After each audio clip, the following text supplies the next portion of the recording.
Dear friends, once again we have Xavier on our weekly thought session. With this holiday season to prepare us 2012, he is going to share with us the essential of being a conscious communicator for maximum results. He is going to speak to you directly, and we hope that changes to you on the way of communicate altogether. Let's watch it.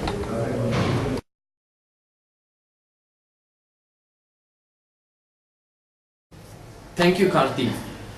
I'm happy to be here this December. As we come towards the end of this year, we would like to see what can we do differently in year 2012. And we have a very interesting topic today, which is being a conscious communicator. Now, what does it mean being a conscious communicator?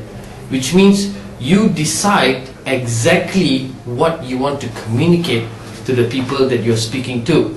And this is something quite simple. Well, let's consider this. Normally, when we're having a conversation with someone or a group of people, we tend to say everything that our mind tells us to say. Sometimes it can be good because we are being impromptu, but at times it can be quite dangerous because we may be saying things that we shouldn't be saying. So today, we're going to learn how can we become conscious communicator. What do you need to do?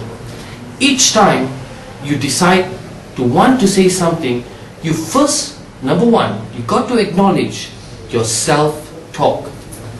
Understand this very clearly. For every action that we do is a response to a self-talk. Your mind tells you something and you go ahead and say things based on what your mind tells you. So step number one, you've got to acknowledge your self-talk.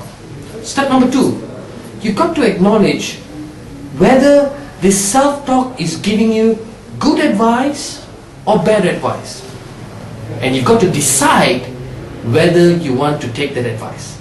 For example, if your boss comes to you and tells you, you are going to do a presentation first thing tomorrow morning at 9 a.m., what does your self-talk tell you?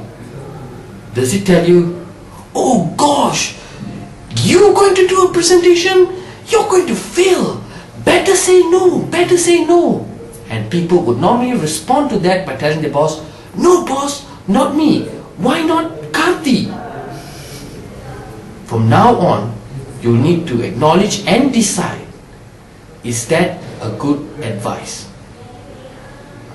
If you believe that that self-talk is not giving you the right advice, you've got to wait for the second self-talk. Perhaps the second advice would mean, hey, this is a good opportunity for you to show that you too can present. Once you have heard a more positive self-talk, now it's a choice for you to decide between the first advice and the second advice, and then step number three, make a decision to respond. Now, ladies and gentlemen, there's a big difference between reacting and responding. And today, by acknowledging our self-talk and assessing the advice it's giving us and making a decision and making a choice of what we're going to say, very much depends on how we're going to respond to others. So as we move towards the end of the year and we begin 2012, let us all begin by becoming a conscious communicator. With that, I wish you all a Merry Christmas and a Happy New Year.